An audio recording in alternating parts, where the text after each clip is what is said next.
Oke guys ya, kembali lagi di sini bersama aku, Alekin.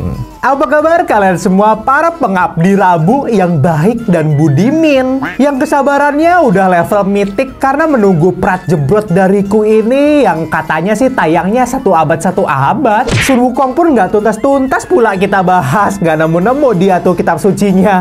Tapi kalau buat Ayang Wednesday mah apapun kulakukan. Yuk sini-sini ngumpul. Aku mau kita sama-sama ngebabat habis tuntas series Wednesday season ke-1 nih. Ini prat ketiganya ya. Kalau kalian belum nonton prat ke-1 dan prat keduanya, tonton dulu. Aku nggak mau nih pas di tengah-tengah jadi Alif Cepmek yang ngomong. Ya karena kalian bertanya-tanya mulu ketinggalan ceritanya. Semua linknya ada di deskripsi di bawah ya. Sekalian ada juga link alur cerita original film Wednesday, yaitu Addams Family. Diklik ya di bawah. Wait, tapi peringatan dulu, video ini mengandung full spoiler. Jangan lupa buang lato-lato kalian karena udah expired.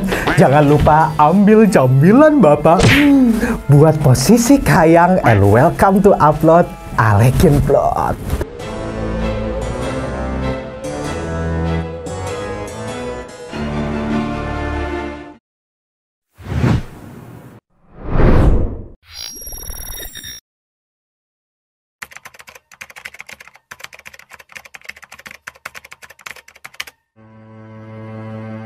Setelah Wednesday pertama kali membuka hatinya untuk seseorang dan berniat untuk beradu jigong untuk pertama kalinya di hidupnya. Tapi baru pegang tangannya si Tyler aja, skill dukunnya kambuh. Dan di terawangannya itu ada Tyler yang ternyata Tyler adalah Hyde yang nge-ulti bu psikiater sampai mampus dong. Sebangunnya dari kesurupan, Wednesday langsung ngibrit keluar dari kafe. Ternyata selama ini kerasnya lah yang siluman asli, bukan Xavier. Apes sekali kisah asmaranya Wednesday, baru aja buka hati ke seseorang. Tapi seseorang itu, yaitu Tyler, adalah tersangka kasus yang selama ini dia cari-cari. Oh my god. Jadi balik beku lagi dah hatinya.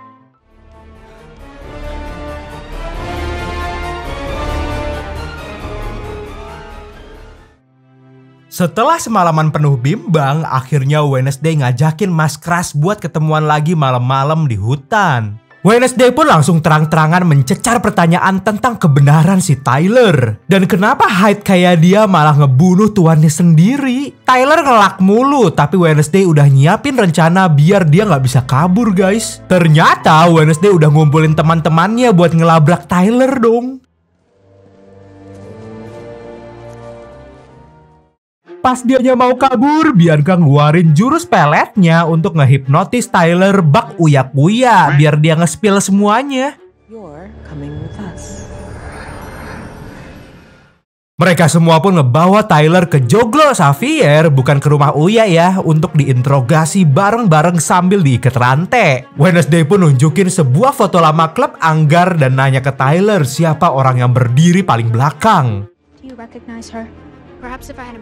Orang yang ditunjuk itu adalah ibunya Tyler yang ternyata adalah Hyde juga guys. Pak Galpin pun selama ini udah ketar-ketir kalau Tyler bakal nurunin bakat jadi Hyde kayak istrinya. Karena Tyler nggak mau ngaku dan juga nggak nunjukin tanda-tanda berubah jadi siluman, makanya Wednesday akhirnya beralih ke rencana B, yaitu ngebangkitin kodam Tyler pakai cara psikopatnya si Wednesday alias nyiksoy pakai gergaji. Tapi teman-temannya Wednesday pada nggak setuju karena pada ketakutan semua dan bilang bukan teman gue ya, bukan teman gue ya. Mereka semua pun pergi dari joglo dan malah ngelaporin kelakuannya Wednesday ke Book Capsek sebelum kebablasan.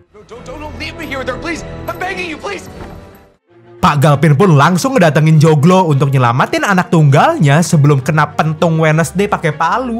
Pak Galpin pun langsung geret Wednesday ke kantor polisi buat diinterogasi. Sedangkan Tyler bebas dan selalu berlaga lugu kayak bocil biasa, padahal dia kan siluman hutannya. Wednesday pun bertanya hasil tes DNA kapan hari itu apakah cocok sama kayak Xavier. Kata Pak Galpin sih nggak ada kecocokan, sehingga Wednesday makin yakin kalau Tyler adalah siluman yang aslinya guys. Padahal udah hampir ngerujak si Tyler, akhirnya si Kepang nggak dikasih hukuman apa-apa dari Pak Galpin. Tapi pas menghadap Bu Capsek, dia bilang kalau Wednesday udah ngoleksi banyak SP dan harus dikeluarkan dari sekolah. Dia disuruh packing secepatnya karena kereta besok akan segera menjemputnya. Wednesday pun terpaksa ninggalin sekolah dengan tidak tenang karena kan Hyde masih ada. Tapi Enid menenangkannya dengan bilang kalau Nevermore bersatu dengan kekuatan masing-masing tak ada yang bisa mengalahkan. Dan plot twistnya sebenarnya Pak Galpin itu udah tahu sejak lama kalau anaknya adalah Hyde dan dia nggak mau ada orang yang tahu soal ini. Makanya dia bebasin Wednesday sebelum si bocil ngebongkar semuanya di hadapan orang-orang. Di sisi lain, Wednesday udah nggak punya petunjuk apa-apa yang bisa ngebuktiin Tyler adalah Hyde selain dari terawangannya. Dia pun pergi nemuin Xavier yang lagi direhab dikurung di pesantren buat nanya apa dia mimpiin Hyde lagi apa enggak. Tapi Xavier si pygmy baperan ini terlanjur ngerasa dihianati sama cewek yang dia sukai dan berakhir ngusir Wednesday dari sana.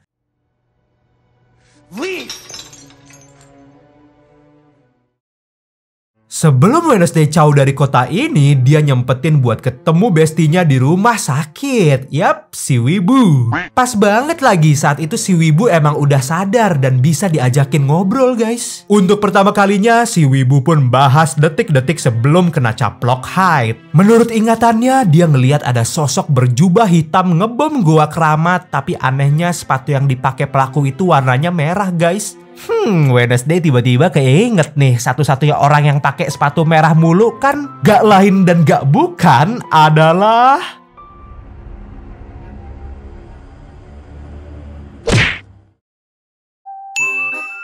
si bu guru Merlin Thornhill yang lagi ngeracik racun mematikan di ruangannya guys. Merlin pun nyaris jantungan pas Wednesday tahu-tahu nongol di belakang bak tuyul guys. Di sini Wednesday pakai otak encernya untuk bikin Merlin ngaku dia adalah Laurel Gates. Meskipun dia terus mengelak, tapi Wednesday langsung nge-ulti dia dengan ngebawa Tyler babu silumannya. Bahkan Wednesday berhasil bujuk Tyler buat beberin semuanya. Kata Tyler, Merlin itu tahu sejarah keluarganya, makanya notice kalau dia itu turunan Hyde. Merlin lah yang nunjukin berkas asli kalau ibunya adalah Hyde, dan inilah yang ngebangkitin kodam Tyler sampai jadi Hyde seutuhnya.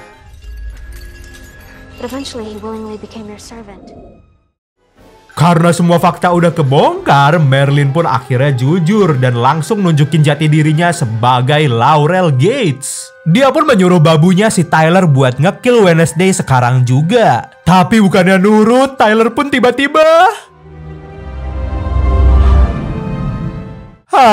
ternyata itu bukan Tyler, tapi si ibu Capsek yang emang sengaja nyamar jadi si beleguk dong. Pengakuan Merlin udah cukup ngebuktiin kalau dia adalah Laurel Gates yang sebenarnya. Karena kejahatannya ketahuan, Laurel pun langsung menghantam Bu Capsek. Dia nyuntikin racun Nightshade ke leher Bu Capsek yang auto ngegablak ke lantai guys. Wednesday pun harus nyaksiin Capseknya meninggoy di depannya tanpa bisa bantu apa-apa. Tapi tiba-tiba...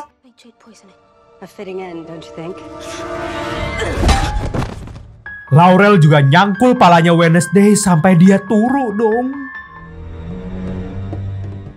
Wibu tiba-tiba nelpon Enid yang lagi asik nimbun dosa sama ayangnya di kamar. Wibu ngabarin kalau Wednesday belum ngasih kabar sehabis ngelabrak Merlin. Enid pun jadi baru tahu kalau ternyata dalang dari semua ini adalah ibu Merlin yang kelihatannya sepolos kertas HPS guys. Gak lama Ting dobrak kamar Enid dan ngabarin tentang nasib Bu Capsek yang udah jadi ubi.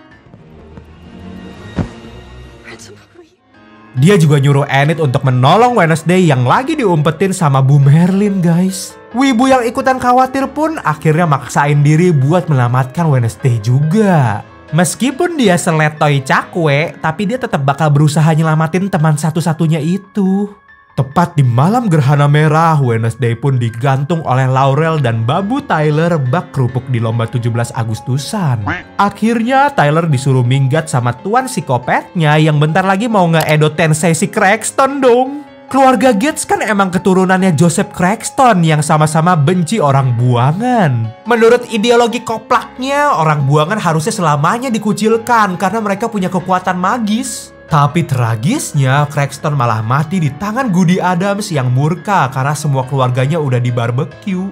Ditambah lagi sekarang tanah kekuasaan Crackstone pun udah dijadiin tempat anak buangan menuntut ilmu alias Nevermore Academy itu guys. Makanya Laurel Gates sebagai satu-satunya yang masih tersisa berkomitmen nerusin misi Crackstone untuk membunuh semua orang buangan di Nevermore. Jadi kenapa Tyler selama ini ngumpulin potongan badan korbannya? Karena organ-organ tubuh itu buat sesajen bangkitin Crackstone guys. Selain itu karena Goody udah nyegel jiwanya Crackstone pakai darah, jadi perlu darah keturunan Goody yang masih hidup untuk buka segel itu di malam gerhana bulan total. Karena itulah kenapa Goody menyebut Wednesday sebagai kunci dari semua ini. Jadi ini emang rencana Laurel untuk nyuruh Tyler ngedeketin Wednesday biar dia betah di sekolah sampai waktu yang tepat untuk bisa ditumbalkan. Sehabis pidatonya yang panjang lebar kali tinggi, Laurel pun geret Wednesday sampai ke batu nisan buyutnya dan tiba-tiba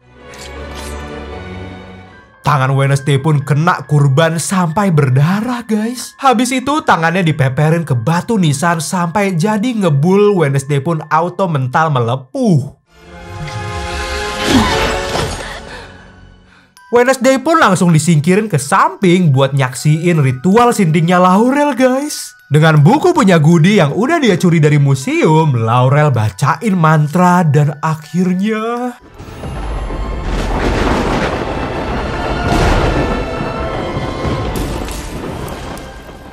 Joseph Crackstone bangkit dari kubur penuh dengan dendam yang belum tersalurkan. Pas ngeliat Wednesday, dia jadi keinget Goody, si musuh bebuyutannya itu. Dan tiba-tiba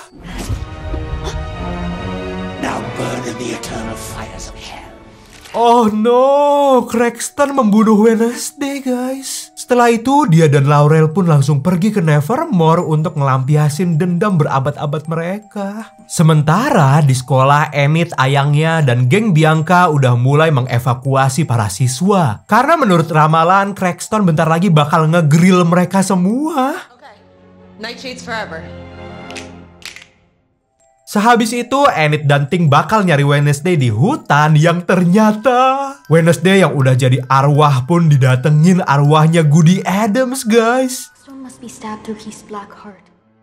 Melihat cicitnya yang sekarat, Goody ngasih pesan penting cara untuk bikin Crackstone inalilahi, yaitu dengan nusuk jantungnya sampai jebol. Goody pun percaya juga ke Wednesday dan rela ngorbanin seluruh jiwa dan raganya lewat kalung saktinya supaya Wednesday bisa balik hidup dan adu mekanik sama Crackstone. Ternyata kalung pemberian emaknya itu bisa ngetransfer sisa kekuatan leluhurnya si Goody ke Wednesday. Goody langsung ngasih kekuatannya ke cicitnya itu sebelum akhirnya dia lenyap selamanya.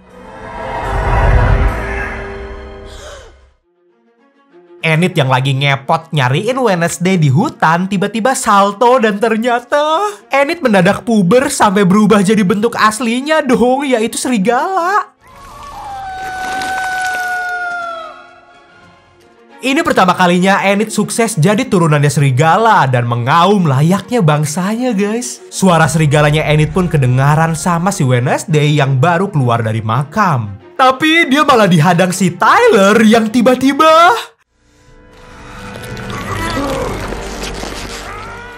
alah, dia juga ikut-ikutan Enid berubah wujud dong jadi Hyde. Tyler pun berencana mengirim Wednesday ke alam baka sampai akhirnya Enid pun datang menantang B1 Tyler pakai kekuatan serigalanya guys. Dan ternyata OP juga nih si cewek kue. Pertarungan ini dimenangin sama serigala warna-warni yang berhasil bikin Tyler nyangkut di pokok pisang.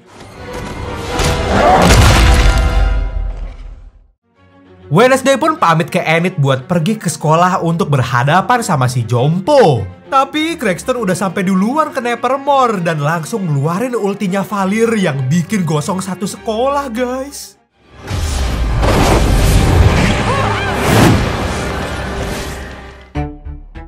Sesampainya di Nevermore, Wednesday langsung ngambil pedang yang sama yang nge-insta-kill Garrett Gates puluhan tahun yang lalu. Wednesday pun ngebawa pedangnya itu buat berhadapan sama si Jompo sendirian guys. Tapi tiba-tiba dari belakang muncul Sapphire yang berhasil kabur dari penjara sampai akhirnya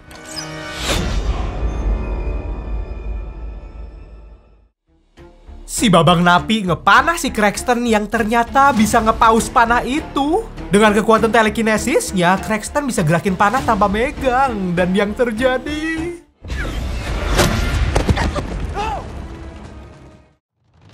Wednesday justru ngorbanin badannya biar Xavier nggak jadi sate, guys. Wednesday dengan gagah beraninya nyuruh Xavier buat ngungsiin siswa yang lain aja karena dia mau tarung lawan musuh bebuyutannya 1 lawan 1. Dengan skill anggarnya, Wednesday pun gunain pedangnya buat membasmi si tengkorak hidup itu.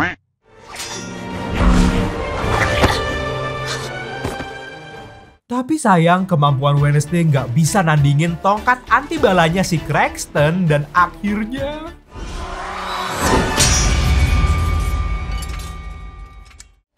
Tanpa pedangnya, Wednesday nggak bisa ngelindungin diri dari sihir Crackston, guys. Crackston pun udah siap-siap maketin Wednesday ke akhirat sebelum akhirnya... Ada pedang tiba-tiba ngegelitik ginjalnya yang ternyata itu kelakuannya si Bianca dong. Si Jompo pun auto ngereok sampai mentalin si kutu kupret yang menodai ginjalnya. Pas Crackston lagi fokus nyerang Bianca, Wednesday langsung mungut pecahan pedangnya sampai akhirnya... Jantung Crackston pun berhasil kegorok sama pedangnya Wednesday sampai badannya berubah jadi debu vulkanik begini dong. Gak lama sekucur badannya si Jompo meleleh dan tiba-tiba...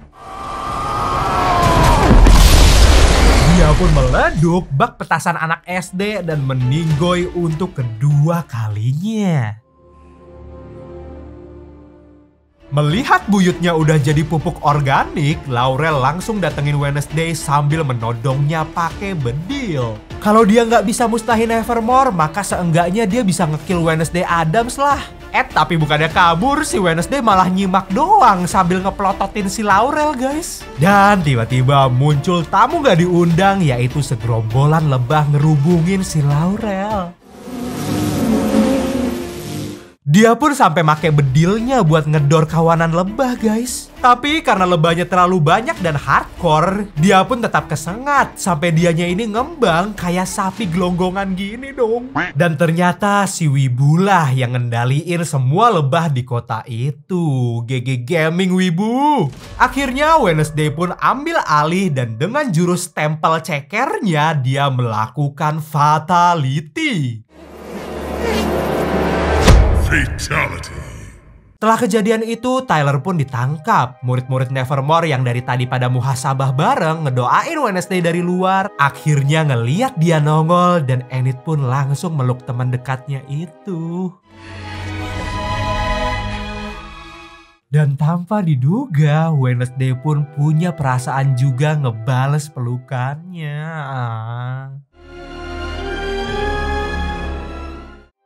Si bocil dukun kepang kematian ini ternyata bisa buktiin kalau hati kulkas 7 pintunya bisa luluh juga. Sehabis segala kegilaan terjadi bertubi-tubi, Nevermore Academy pun terpaksa ngeliburin muridnya karena sekolahnya kan ringsek parah tuh. Dan meskipun kasus ini berhasil Wednesday selesaikan, tapi si Kepang 2 ini masih belum puas. Di dalam pikirannya masih bertanya-tanya karena masih banyak misteri yang belum terungkap. Sebelum berpisah, Wednesday nyempetin diri buat ngobrol berdua sama Xavier. Mereka sama-sama udah gak naruh dendam ke satu sama lain. Toh Xavier juga terbukti gak bersalah dan udah dibebasin dari pesantren kilatnya. Dia pun ngasih Wednesday kado perpisahan yang ternyata isinya HP dong. Xavier berharap selama liburan semester Wednesday bakal chattingan terus sama dia, guys. Sehabis nerima kadonya, Wednesday langsung pergi meninggalkan si mantan napi tanpa ngasih kepastian dia bakal lanjut sekolah di sini atau enggak. You gonna be back next semester? Yes, no, maybe. Wednesday pun akhirnya pulang naik mobil sultan keluarganya buat balik ke rumahnya. Tapi di tengah jalan dia lihat ada SMS masuk yang isinya... Wednesday dapat stalker pertamanya yang ternyata ngebuntutin dia sejak lama. Oh oke, bagi Wednesday mah liburannya bakal lebih meriah kalau ada cobaan kayak gini. Dan di perjalanannya juga Wednesday melihat ada mobil polisi yang lagi ngebawa Tyler, tapi tiba-tiba Were Laurel, Gates, and Tyler just pawns in a bigger game? Will today's stalker become tomorrow's nemesis? oh my god, sekalinya menjadi Hyde, maka selamanya akan tetap menjadi Hyde. Waduh, kalau endingnya masih ada teka-teki gini, sudah saatnya Alekin untuk bilang kalimat sakti. Kalau rame, lanjut lah.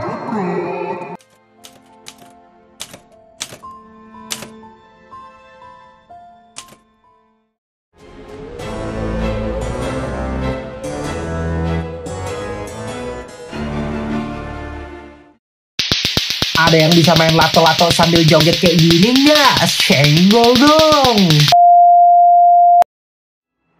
Itulah dia cerita dari series Wednesday. Gimana guys? Ayo kita sama-sama tepuk tangan buat Wednesday. Ini emang dah bocil dukun, kepang dingin, barbar kematian, GG Gaming. Respect Wednesday. Nah, jadi pesan moral yang bisa kita petik dari series Wednesday ini adalah, kali ini aku mau kalian yang jawab ya. Yuk tulis di komen, yang bagus nanti aku pin. Kelar juga nih kita bahas season 1 episode 1-9 yang panjang-panjang ini ya. Tapi sumpah deh, gak sabar banget gak sih nunggu season selanjutnya bakal kayak gimana ceritanya. Mau aku bawain gak? Tahun ini juga katanya season 2 mau rilis nih guys. Siap-siap ya.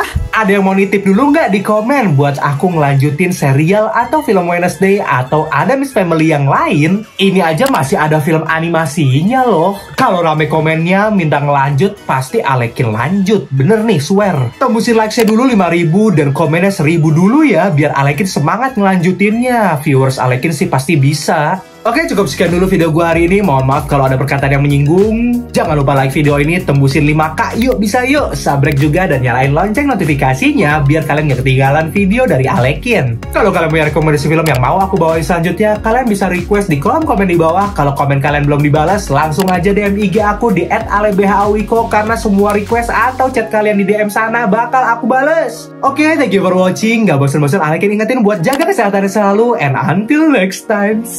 See ya.